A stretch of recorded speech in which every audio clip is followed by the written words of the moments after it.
Allah niçin insanların, çocukların ve diğer canlıların acı çekmesine izin veriyor?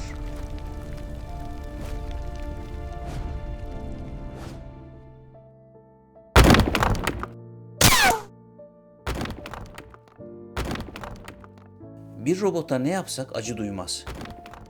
Çünkü yazılımında ağrı veya acı yok. Acıyı hissedecek bir bilinç de yok. Acı duymak, ağrı hissetmek canlılara mahsus. Canlıların korunması için en önemli sigorta acı duygusu. Bu duygu canlıların kendisini koruması için vücuda eklenmiş. Üşüyoruz. Üşümesek vücudu sıcak tutmaya çalışmayız. Hasta oluruz. Saçımız kesildiğinde acı duymayız. Çünkü saçın kesilmesi vücuda zarar vermez. Ama elimiz kesildiğinde acı duyarız. Yoksa önemsemez kan kaybından ölürdük. Göğüste ağrı veya sıkışma varsa kalp krizi uyarısı olabilir. Karnın sağ altında ciddi ağrı varsa apantist olabilir. Belin yan kısmında dalga dalga şiddetli ağrı varsa böbrek taşı olabilir. Bu ağrılar ağrı kesici ile geçiştirilmez. Umursamazsak tehlikeli olur. Bu tür ağrılar vücudun alarm zilleridir. Ağrı sinyali tıpta nosisepsiyon olarak adlandırılır. Sinirler zararlı bir temasta tehlike var diye beyne sinyal yollar. Tüm organlarımıza farklı farklı acılarla alarm zilleri takılmıştır. İnsanın ruhu yaralanır mı? Ruh hastalanır mı?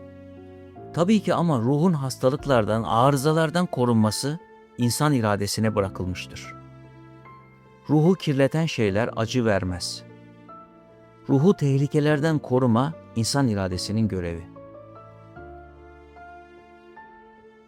Peki vücudumuzdaki acı alarmları bypass edilebiliyor mu? Evet, anestezi ile, narkozla yok edilebiliyor. Ameliyatlarda vücut bıçaklarla kesildiği halde insan acı duymuyor. Eğer acı bypass edilemeseydi insanlar ameliyat olmak istemezdi. Vücut onarılamazdı. Bu da vücudumuza konmuş önemli bir özellik. Peki vücudu tehlikelere karşı uyarma görevi olan acı duyusunun şiddeti çok fazla arttığında ne olur?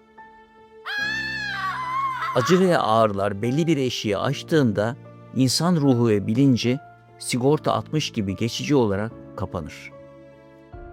Bu sigorta iki şekilde kendini gösterir.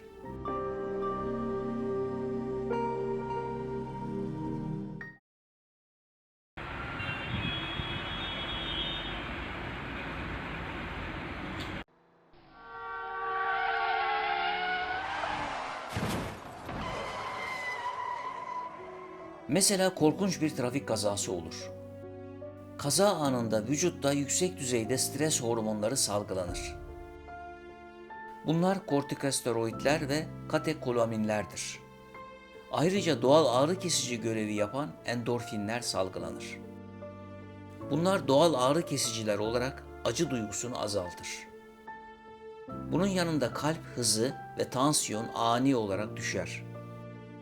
Beyne kan akışı azalınca kişi bilincini kaybeder, bayılır. Hafıza merkezi hipokampüs kapanır. Kazazede günler sonra kendine gelir ve hiçbir şey hatırlamaz. Ben Tony. 27 yaşındayken bir araba kazasında beyin hasarı geçirdim. Bir hafta komada kaldıktan sonra kendime geldim. Ama uyandığımda karımı tanımadım. Adını bile hatırlamıyordum. Kazanın nasıl olduğunu da hiç bilmiyordum. Yıllara ait anılarım bir anda silinmişti. Şimdi hem kısa süreli hem de uzun süreli hafıza sorunlarıyla mücadele ediyorum. Olayları hatırlayamıyorum. Arkadaşımla uzun kaykayla gezintiye çıktım ve benim arkasında olmadığımı fark etti. Ama o benim yerde olduğumu söyledi. Sonra başımdan kan damladığını gördü. Ama hiçbir fikrim yok. Bunu hiç hatırlamıyorum. Beyin aşırı stres ve travma sırasında hafıza oluşumunu engeller. Bu refleks aşırı travma ve işkence gibi durumlarda da gerçekleşir.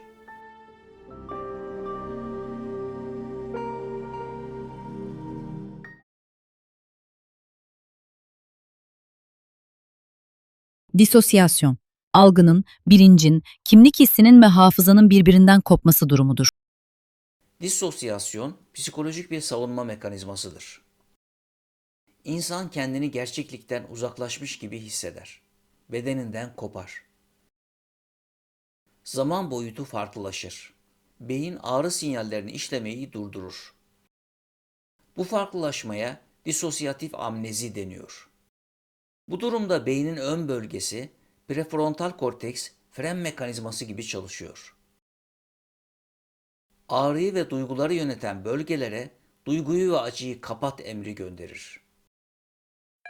Yapılan bilimsel araştırmalarda disosyasyon sayesinde fiziksel acı sağlıklı bireylere göre çok daha az hissediliyor. Veya hiç hissedilmiyor. Ağrı eşiği hızla yükseliyor.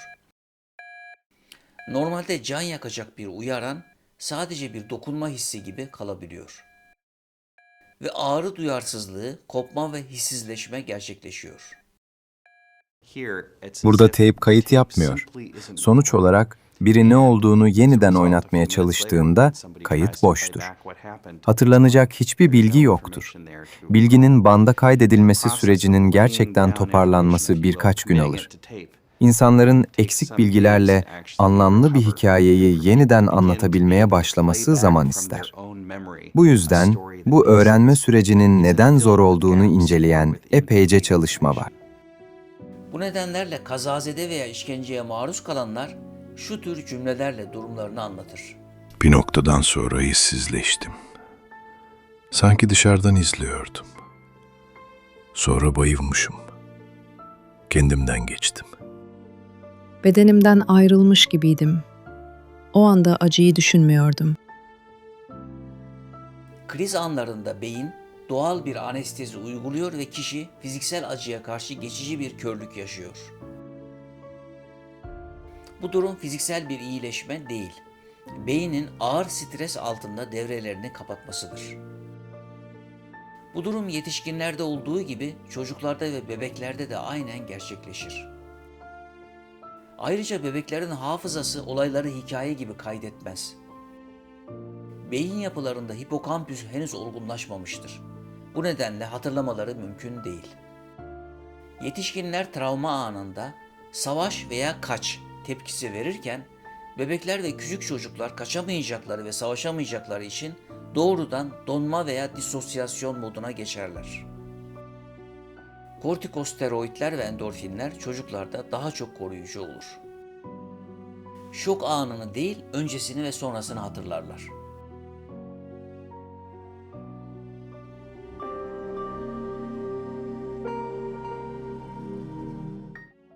Bazı bilimsel yayınlara göre bayılma insanlara özgü. Hayvanlar ölü taklidi yapıyor, gerçekten bayılmıyor. Hayvan sanki felç olmuş gibi hareketsiz kalır. Yere uzanır ve vücudu belirgin şekilde sertleşir. Buna ek olarak solunum hızı yaklaşık %30 azalır. Bazı bireylerde ölü taklidi sırasında kalp atışı da yaklaşık %50 düşer. Hayvanlarda hafıza aralığı dardır. Sadece içinde bulunduğu zaman diliminde yaşar. Hayvanın zihninde olaylar bir hikaye gibi değil, sadece parçalı duyular şeklinde kalır. Yoğun sıcaklık, keskin duman kokusu gibi. Anne yavrusunu korur, anneliğini yapar ama bir süre sonra o bağda kopar. Hayvanların insan gibi geçmiş ve gelecek zamanla ilişkisi yoktur. Bir orman yangınında hayvanın beyni yüksek ölçüde endorfin ve stres hormonları salgılar. Hayvanlar insanda olduğu gibi kopma yaşar, doğal anestezi gerçekleşir. Bir şok anında hayvanın beyni kaydetmeyi durdurur. Eğer hayatta kalırsa ölümle burun buruna geldiği anları hiç hatırlayamaz. Bir hayvan geçen salı orman yanmıştı gibi bir düşünceye sahip değildir. Ancak duman kokusu duyduğunda veya benzer bir çıtırtı işittiğinde vücudu otomatik olarak aşırı korku tepkisi verir. Yangın korkusu sinir sisteminde saklanır. Ve hayvan neden korktuğunu bilmeden yangın sesi ve kokusundan ömür boyu kaçar. Bu bilimsel tespitler klasik kaynaklarımızda çok önceleri yer almış. Çünkü hayvanlarda mazi ve müstakbel yok. Ne geçmişten elemler ve teessüfler alır ve ne de gelecekten endişeler ve korkular gelir. Lezzetini tam alır, rahatla yaşar, yatar, Halık'ına şükreder. Hatta kesilmek için yatırılan bir hayvan bir şey hissetmez. Yalnız bıçak kestiği vakit hissetmek ister. Fakat o his dahi gider. O elemden de kurtulur. Böyle düşünmezsek bu masum hayvanlara ontolojik olarak haksızlık yapıldığını zannederiz. İnsanın acıma ve merhamet duygusu dünya ile sınırlıdır.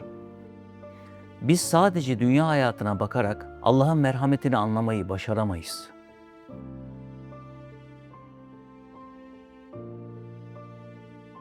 Allah'ın şefkat ve merhameti hem dünya hem de ahiret hayatını içine alır. Sonsuz bir hayata nispetle dünya doğal olarak ikincil kalır. Bu nedenle dünya inançlı bir insan için sınav sorusu haline geliyor. Ebedi bir hayatı kazanmak için bazı ızdıraplara katlanmak gerekiyor. Her bir acı ve ızdırap, insanın ruh heykelini sanat eserine dönüştüren birer çekiç darbesi. Ve bunun yanında sonsuz bir hayatı kazanmak için birer tohum.